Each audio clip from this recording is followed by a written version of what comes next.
ನಮಸ್ಕಾರ. ಈ ಒಳುನೋಟವುಳ್ಳ ವಿಶ್ಲೇಷಣೆಗೆ ಸ್ವಾಗತ. ನೇರವಾಗಿ ವಿಷಯಕ್ಕೆ ಬರೋಣ. ನಮ್ಮ ಭಾರತ ವಿಶ್ವದಲ್ಲೇ ಅತಿ ವೇಗವಾಗಿ ಬೆಳೆಯುತ್ತಿರುವ ಆರ್ಥಿಕತೆಯನ್ನೋ ಹೆಮ್ಮೆ ನಮ್ಮೆಲ್ಲರಲ್ಲಿದೆ, ಹೌದಲ್ವಾ? ಆದ್ರೆ ಇಷ್ಟೆಲ್ಲ ಬೆಳವಣಿಗೆ ಆಗ್ತಿದ್ರೂ ದೈನಂದಿನ ಬದುಕು ಯಾಕೆ ಇಷ್ಟೊಂದು ದುಬಾರಿಯಾಗಿದೆ ಅಂತ ನಮ್ಗೆಲ್ಲ ಅನ್ಸೋದು ಬಹಳ ಸಹಜ. ಬೃಹತ್ ಆರ್ಥಿಕ ಅಂಕಿಅಂಶಗಳಿಗೂ ನಮ್ಮ ವಾಸ್ತವದ ಬದುಕಿಗೂ ಇರುವ ಈ ದೊಡ್ಡ ವಿರೋಧಾಭಾಸದ ಹಿಂದಿನ ಅಸಲಿ ಕಥೆ ಏನು ಅನ್ನೋದನ್ನ ಇಂದು ಜಯಂತ್ ಮುಂದ್ರಾ ಅವರ ವಿಶ್ಲೇಷಣೆಯ ಮೂಲಕ ವಿವರವಾಗಿ ಅರ್ಥಮಾಡಿಕೊಳ್ಳೋಣ. ರಾಷ್ಟ್ರೀಯ ಮಟ್ಟದಲ್ಲಿ ಜಿಡಿಪಿ ಅಂಕಿಅಂಶಗಳನ್ನ ನೋಡಿದ್ರೆ ನಿಜಕ್ಕೂ ಅದ್ಭುತವಾಗಿ ಕಾಣಿಸ್ತೆ. ಆದ್ರೆ ನಿಮ್ಮ ಜೇಬಿನ ಮಟ್ಟದಲ್ಲಿ ಲೆಕ್ಕಾಚಾರ ಹಾಕಿದಾಗ ಹಣದ ಕೊಳ್ಳುವ ಸಾಮರ್ಥ್ಯ ದಿನೇ ದಿನೇ ಕುಸಿಯುತ್ತಿದೆ ಅನ್ನೋದು ಕೇವಲ ನಮ್ಮ ಭ್ರಮೆಯಲ್ಲ, ಅದೊಂದು ಆರ್ಥಿಕ ವಾಸ್ತವ. ಉದ್ಯೋಗಾವಕಾಶಗಳ ಕೊರತೆ ಮತ್ತು ಆರ್ಥಿಕತೆಯ ಮೂಲ ರಚನೆಯಲ್ಲಿರುವ ಕೆಲವೊಂದು ತೊಡಕುಗಳೇ ಸಾಮಾನ್ಯರು ಎದುರಿಸುತ್ತಿರುವ ಈ ಸಂಕಷ್ಟಕ್ಕೆ ಮುಖ್ಯ ಕಾರಣ ಅಂತ ಈ ವಿಶ್ಲೇಷಣೆ ಹೇಳುತ್ತದೆ. ಒಂದು ಕ್ಷಣ ಈ ಸಂಖ್ಯೆಯನ್ನ ಗಮನಿಸಿ. 150. ಆರ್ಥಿಕ ವಿಶ್ಲೇಷಕ ಜಯಂತ್ ಮುಂದ್ರಾ ಅವರ ಪ್ರಕಾರ ಮುಂದಿನ ದಿನಗಳಲ್ಲಿ ಅಮೆರಿಕನ್ ಡಾಲರ್ ಎದುರು ಭಾರತೀಯ ರೂಪಾಯಿಯ ಮೌಲ್ಯ ಬರೋಬ್ಬರಿ 150 ರೂಪಾಯಿಗಳನ್ನು ಮುಟ್ಟುವ ಸಾಧ್ಯತೆಯಿದೆ. ಕೇಳೋಕೆ ಸ್ವಲ್ಪ ಆಘಾತಕಾರಿ ಅನ್ಸಿದ್ರೂ ನಮ್ಮ ಆರ್ಥಿಕ ವ್ಯವಸ್ಥೆಯಲ್ಲಿ ಬೇರೂರಿರುವ ಆಳವಾದ ಸಮಸ್ಯೆಗಳಿಗೆ ಇದೊಂದು ದೊಡ್ಡ ಮುನ್ಸೂಚನೆಯಾಗಿದೆ. ರೂಪಾಯಿಯ ಮೌಲ್ಯ ಯಾಕೆ ಹೀಗೆ ಕುಸಿಯುತ್ತಿದೆ ಅಂತ ಒಂದೊಂದಾಗಿ ನೋಡೋಣ ಬನ್ನಿ. ಇದಕ್ಕೆ ಮೊದಲನೇ ಪ್ರಮುಖ ಕಾರಣ ಅಂದ್ರೆ ಆಮದಿನ ಮೇಲಿರುವ ನಮ್ಮ ಅತಿಯಾದ ಅವಲಂಬನೆ. ಉದಾಹರಣೆಗೆ ಚಿನ್ನವನ್ನೇ ತೆಗೆದುಕೊಳ್ಳಿ. ಪ್ರತಿ ವರ್ಷ ಬರೋಬ್ಬರಿ 800 ಟನ್ ಚಿನ್ನವನ್ನು ಆಮದು ಮಾಡಿಕೊಳ್ಳಲಾಗುತ್ತಿದೆ. ಆದರೆ ನಮ್ಮ ದೇಶದಲ್ಲಿ ಉತ್ಪಾದನೆಯಾಗೋದು ಕೇವಲ 1 ಟನ್ ಮಾತ್ರ. ಅಂದ್ರೆ ಈ ಬೃಹತ್ ಆಮದುಗಾಗಿ ಪ್ರತಿ ವರ್ಷ ಕೋಟ್ಯಾಂತರ ಡಾಲರ್ಗಳನ್ನು ನಾವು ವಿದೇಶಗಳಿಗೆ ಸುರಿಯುತ್ತಿದ್ದೇವೆ. ಉತ್ಪಾದನೆಗಿಂತ ಕೇವಲ ಬಳಕೆಗೆ ಎಷ್ಟು ಒತ್ತು ನೀಡಲಾಗುತ್ತಿದೆ ಅನ್ನೋದಕ್ಕೆ ಇದೊಂದು ಸ್ಪಷ್ಟ ನಿದರ್ಶನ. ಇದರಿಂದ ನಮ್ಮ ಡಾಲರ್ ಮೀಸಲು ದೊಡ್ಡ ಮಟ್ಟದಲ್ಲಿ ಬರಿದಾಗುತ್ತಿದೆ. ಕೇವಲ ಚಿನ್ನ ಮಾತ್ರವಲ್ಲ, ನಮ್ಮ ದಿನನಿತ್ಯದ ಅನೇಕ ಕಚ್ಚಾ ವಸ್ತುಗಳಿಗೂ ವಿದೇಶಗಳನ್ನೇ ನೆಚ್ಚಿಕೊಳ್ಳಲಾಗಿದೆ. ಇದೆಲ್ಲವನ್ನೂ ತರಿಸ್ಕೊಳ್ಳೋಕೆ ಡಾಲರ್ನಲ್ಲೇ ಪಾವತಿ ಮಾಡಬೇಕು. ಹೀಗೆ ಮಾಡಿದಾಗ ಡಾಲರ್ ಬೇಡಿಕೆ ಹೆಚ್ಚಾಗಿ ನಮ್ಮ ರೂಪಾಯಿಯ ಮೌಲ್ಯ ತಾನಾಗೇ ಕುಸಿಯುತ್ತೆ.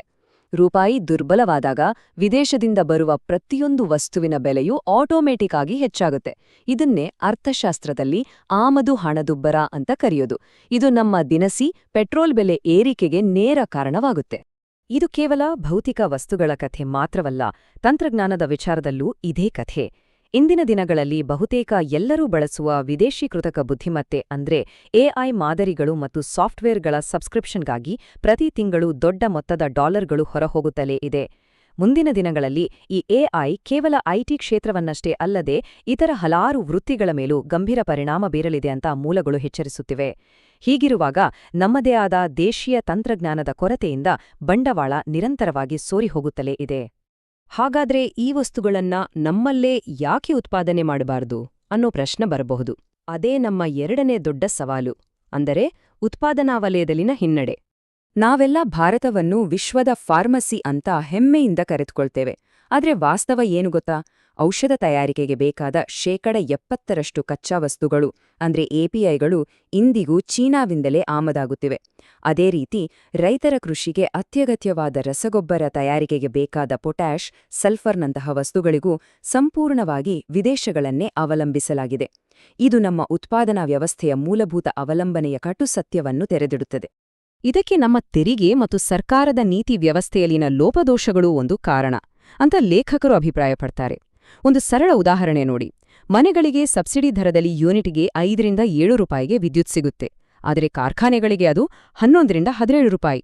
ಈ ಕ್ರಾಸ್ ಸಬ್ಸಿಡೈಸೇಷನ್ ಅಥವಾ ಹೊರೆ ವರ್ಗಾವಣೆಯಿಂದಾಗಿ ನಮ್ಮಲ್ಲಿ ಕೈಗಾರಿಕೆಗಳನ್ನು ನಡೆಸುವುದು ಅತ್ಯಂತ ದುಬಾರಿಯಾಗಿದೆ. ಇದರಿಂದಾಗಿ ಜಾಗತಿಕ ಮಟ್ಟದಲ್ಲಿ ನಮ್ಮ ಉತ್ಪಾದನಾ ವಲಯ ಸ್ಪರ್ಧಿಸಲು ಹೆಣಗಾಡುತ್ತಿದೆ. ಇದೆಲ್ಲದರ ಪರಿಣಾಮವಾಗಿ ಸಹಜವಾಗಿಯೇ ಬೆಲೆ ಏರಿಕೆಯಾಗುತ್ತಿದೆ. ಆದರೆ ಆ ಬೆಲೆ ಏರಿಕೆಯ ನೈಜ ಚಿತ್ರಣ ನಮಗೆ ಸಿಗುತ್ತಿದೆಯಾ? ಇಲ್ಲಿಯೇ ಹಣದುಬ್ಬರದ ಭ್ರಮೆ ಶುರುವಾಗೋದು. ಅಧಿಕೃತವಾಗಿ ಸರ್ಕಾರ ಬಳಸುವ ಗ್ರಾಹಕ ಬೆಲೆ ಸೂಚ್ಯಂಕ ಅಂದ್ರೆ ಸಿಪಿಐ ಲೆಕ್ಕಾಚಾರದಲ್ಲಿ ಬರೋಬ್ಬರಿ 46% ವೇಟೇಜ್ ಕೇವಲ ಆಹಾರಕ್ಕೆ ಸೀಮಿತವಾಗಿದೆ. ಅಂದ್ರೆ ಮಾರ್ಕೆಟ್ನಲ್ಲಿ ಈರುಳ್ಳಿ ಅಥವಾ ಬೇಳೆಕಾಳುಗಳ ಬೆಲೆಗಳು ಏನಾಗ್ತಿವೆ ಅನ್ನೋದ್ರ ಮೇಲೆ ನಮ್ಮ ಹಣದುಬ್ಬರದ ದತ್ತಾಂಶ ನಿರ್ಧಾರವಾಗುತ್ತೆ. ಆದ್ರೆ ಆಧುನಿಕ ಯುಗದಲ್ಲಿ ಜನಸಾಮಾನ್ಯರು ಮಾಡುವ ಇತರ ಬಹುಮುಖ್ಯ ಖರ್ಚುಗಳನ್ನು ಇದು ಬಹುಪಾಲು ಮರೆಮಾಚುತ್ತದೆ.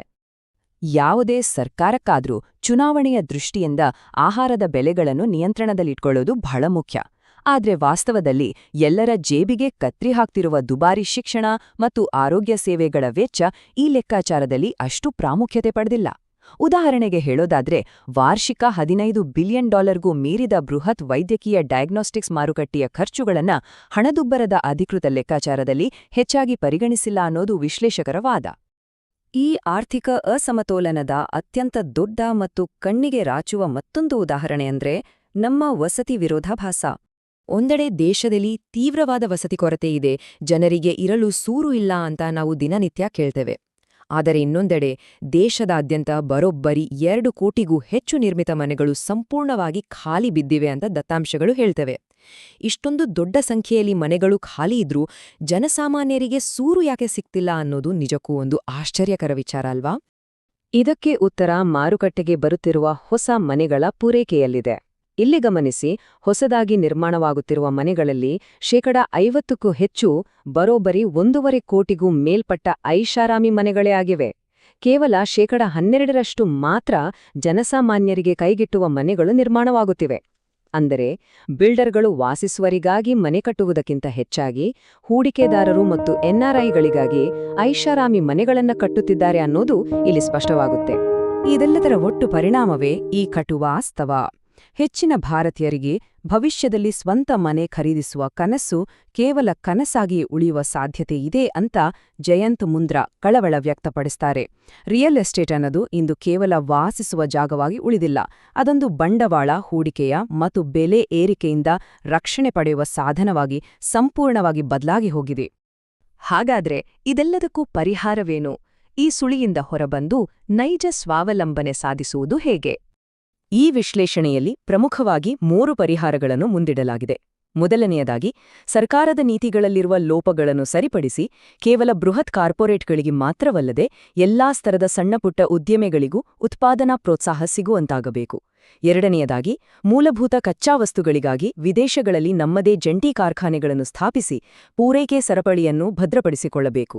ಮತ್ತು ಅತ್ಯಂತ ಮುಖ್ಯವಾಗಿ, ಭವಿಷ್ಯದ ತಂತ್ರಜ್ಞಾನವಾದ ಕೃತಕ ಬುದ್ಧಿಮತ್ತೆ ಹಾಗೂ ಸಾಫ್ಟ್ವೇರ್ ಮೂಲಸೌಕರ್ಯಗಳನ್ನು ನಮ್ಮ ದೇಶದಲ್ಲೇ ಅಭಿವೃದ್ಧಿಪಡಿಸುವ ಮೂಲಕ ಡಿಜಿಟಲ್ ಸ್ವಾವಲಂಬನೆಯನ್ನು ಸಾಧಿಸಲೇಬೇಕು. ಅಂತಿಮವಾಗಿ, ಇದೊಂದು ಬಹಳ ಪ್ರಮುಖವಾದ ಪ್ರಶ್ನೆ. ನಮ್ಮ ಮೂಲಸೌಕರ್ಯಗಳನ್ನು ಸುಧಾರಿಸಿಕೊಳ್ಳುವ ಮೂಲಕ ಭಾರತವು ಜಾಗತಿಕ ಮಟ್ಟದಲ್ಲಿ ಸ್ಪರ್ಧಿಸುವ ನೈಜ ಉತ್ಪಾದನಾ ಶಕ್ತಿಯಾಗಿ ಹೊರಹೊಮ್ಮಲಿದೆಯೇ, ಅಥವಾ ಕೇವಲ ವಸ್ತುಗಳನ್ನು ಆಮದು ಮಾಡಿಕೊಂಡು ಬಳಸುವ ಮಾರುಕಟ್ಟೆಯಾಗಿಯೇ ಉಳಿದುಬಿಡುತ್ತದೆಯಾ? ಮ್ಯಾಕ್ರೋ ಎಕನಾಮಿಕ್ ಅಂಕಿಅಂಶಗಳ ಹಿಂದಿರುವ ಈ ನೈಜ ದತ್ತಾಂಶಗಳು ನಮ್ಮೆಲ್ಲರ ಆಲೋಚನೆಯನ್ನು ಮತ್ತಷ್ಟು ವಿಸ್ತರಿಸುತ್ತವೆ ಅಂತ ನಂಬಿದ್ದೇನೆ. ಈ ಬಗ್ಗೆ ಯೋಚಿಸುತ್ತೀರಿ?